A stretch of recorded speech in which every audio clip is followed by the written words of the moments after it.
Mùa hè nóng nực khiến Tori cảm thấy như mình đang bị nướng chín trong một cái lò khổng lồ vậy.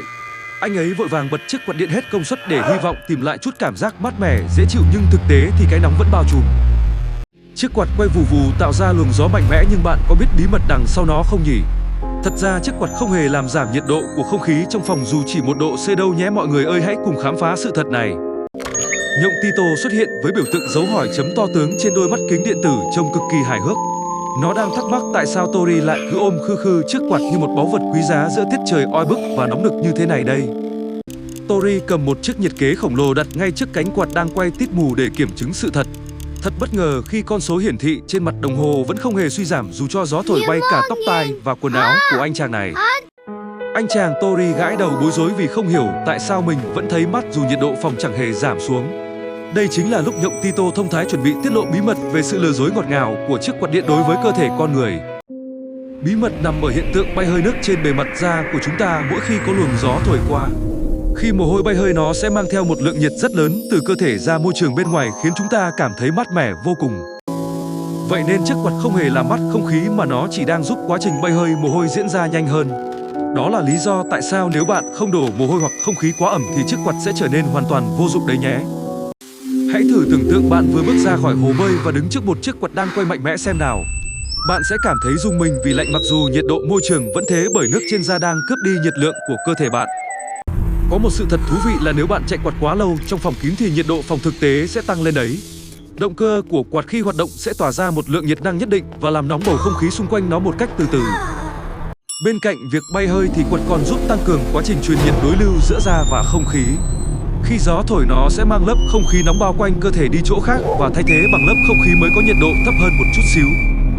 Tuy nhiên vào những ngày trời nồm hoặc độ ẩm quá cao thì mồ hôi sẽ rất khó bay hơi vào không khí được. Lúc này chiếc quạt chỉ đơn giản là đang thổi luồng không khí nóng ẩm vào người bạn, khiến bạn cảm thấy càng thêm bết dính và khó chịu hơn. Nếu nhiệt độ phòng cao hơn nhiệt độ cơ thể thì việc bật quạt có thể gây phản tác dụng hoàn toàn. Gió quạt lúc này giống như một chiếc máy sấy tóc khổng lồ đang thổi khí nóng trực tiếp vào da bạn, khiến cơ thể mất nước nhanh hơn mà không thấy mát. Để chiếc quạt thực sự làm mát không khí, bạn có thể đặt một túi đá hoặc chậu nước lạnh phía trước đó. Luồng gió đi qua đá lạnh sẽ được hạ nhiệt độ trước khi thổi đến cơ thể bạn, tạo ra một cảm giác sảng khoái giống như đang dùng máy điều hòa vậy. Vị trí đặt quạt cũng cực kỳ quan trọng để tối ưu hóa hiệu quả làm mát cho cả căn phòng của bạn. Bạn nên đặt quạt gần cửa sổ hoặc cửa ra vào để nó có thể hút luồng không khí tươi mát từ bên ngoài vào và đẩy khí nóng ra bên ngoài. Cơ thể con người là một bộ máy sinh học vô cùng kỳ diệu với khả năng tự điều chỉnh nhiệt độ tuyệt vời.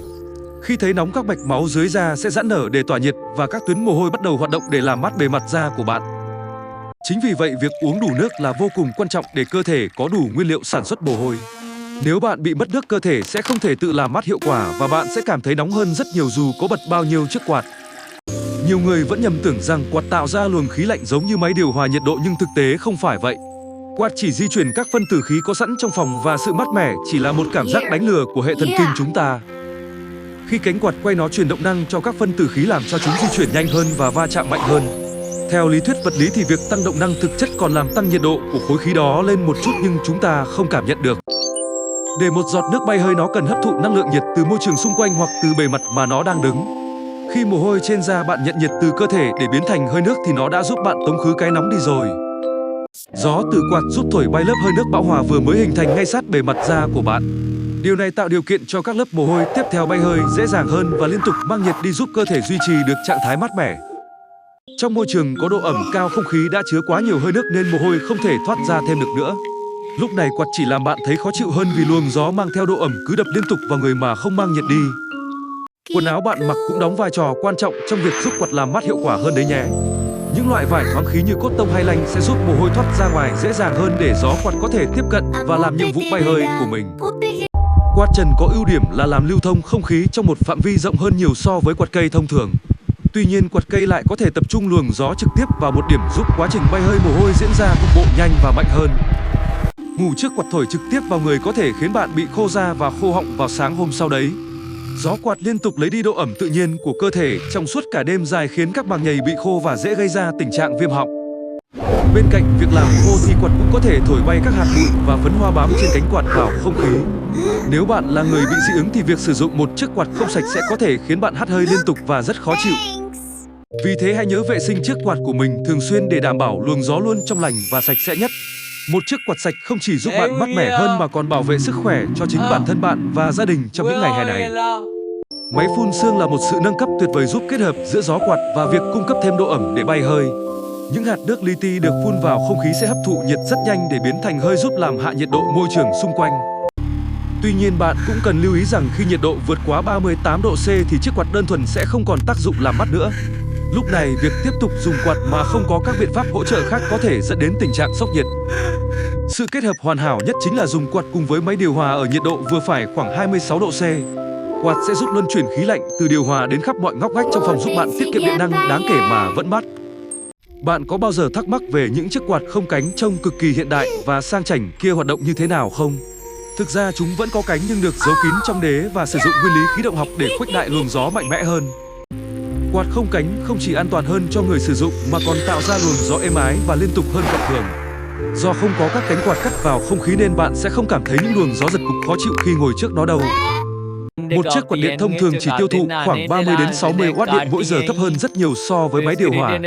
Việc sử dụng quạt thông minh sẽ giúp bạn giảm bớt gánh nặng hóa đơn tiền điện vào mỗi tháng hè nắng nóng cao điểm này. Các loại quạt nhỏ gọn như quạt USB hay quạt cầm tay cũng rất hữu ích khi bạn phải di chuyển hoặc làm việc tại bàn. Mặc dù công suất không lớn nhưng chúng vẫn đủ để giúp mồ hôi trên mặt bạn bay hơi và mang lại cảm giác dễ chịu tức thì. Đừng bao giờ quên rằng quạt chỉ thực sự hiệu quả khi phòng được thông gió tốt để khí nóng có chỗ thoát ra ngoài. Nếu bạn đóng kín cửa và bật quạt thì bạn chỉ đang quẩn quanh trong một cái hộp nóng mà thôi, hãy mở cửa ra nhé.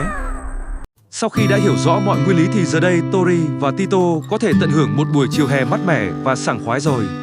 Khoa học không hề khô khan mà trái lại nó còn giúp cuộc sống hàng ngày của chúng ta trở nên thông minh và dễ dàng hơn. Bảo trì quạt định kỳ như tra dầu vào trục quay sẽ giúp quạt chạy êm hơn và không gây ra những tiếng kêu cọt kẹt khó chịu. Một chiếc quạt được chăm sóc tốt sẽ có tuổi thọ rất lâu và luôn sẵn sàng phục vụ bạn trong mọi mùa hè. Bạn cũng có thể đặt thêm vài chậu cây xanh trong phòng để giúp không khí trong lành và mát mẻ hơn nhờ quá trình thoát hơi nước của lá cây. Sự kết hợp giữa hơi nước từ cây và gió quạt sẽ tạo nên một máy làm mát tự nhiên tuyệt vời. Không phải lúc nào bật quạt ở tốc độ cao nhất cũng là tốt nhất đâu bạn nhé, vì nó có thể tạo ra tiếng ồn lớn và làm khô da nhanh quá mức. Đôi khi chỉ cần một luồng gió nhẹ nhàng cũng đủ để hỗ trợ quá trình làm mát tự nhiên rồi. Một luồng gió nhẹ từ quạt có thể tạo ra tiếng ồn trắng giúp bạn dễ dàng đi vào giấc ngủ sâu và ngon hơn trong những đêm hè oi ả. Tuy nhiên hãy nhớ sử dụng chế độ hẹn giờ để bảo vệ sức khỏe và tiết kiệm điện năng cho gia đình. Vậy là chúng ta đã cùng nhau khám phá ra sự thật đằng sau luồng gió mát rượi của chiếc quạt điện rồi đúng không nào các bạn? Nó không hề làm lạnh không khí mà chỉ đang hỗ trợ cơ thể chúng ta tự làm mát thông qua hiện tượng bay hơi mồ hôi. Tori cảm thấy rất hào hứng khi biết thêm được một kiến thức khoa học bổ ích và anh ấy muốn chia sẻ điều này với tất cả mọi người. Hiểu biết đúng về các vật dụng xung quanh sẽ giúp chúng ta sử dụng chúng một cách hiệu quả và thông minh hơn rất nhiều. Khoa học luôn hiện hữu trong từng hơi thở và từng hoạt động nhỏ nhất của chúng ta mỗi ngày mà đôi khi ta không hề nhận ra. Từ chiếc quạt điện đến cách chúng ta cảm nhận nhiệt độ đều mang trong mình những quy luật vật lý và sinh học cực kỳ thú vị. Đừng quên uống thật nhiều nước và giữ cho không gian sống luôn thông thoáng để cơ thể luôn khỏe mạnh trong mùa hè này nhé. Đó là bí quyết đơn giản nhưng vô cùng hiệu quả để chiến thắng cái nóng mà không cần quá phụ thuộc vào những thiết bị làm lạnh đắt tiền. Câu chuyện về chiếc quạt và nguyên lý giải nhiệt cơ thể của chúng ta hôm nay đến đây là kết thúc rồi các bạn ạ. Hy vọng các bạn đã có những giây phút vừa học vừa chơi thật bổ ích cùng với Tori và Nhộng Tito trong video đặc biệt ngày hôm nay. Hy vọng những kiến thức khoa học thú vị này sẽ giúp các bạn hiểu rõ hơn về chiếc quạt thân quen của mình. Đừng quên bấm theo dõi kênh để khám phá thêm nhiều bí mật kỳ thú khác trong cuộc sống hàng ngày nhé. Còn bây giờ thì xin chào và hẹn gặp.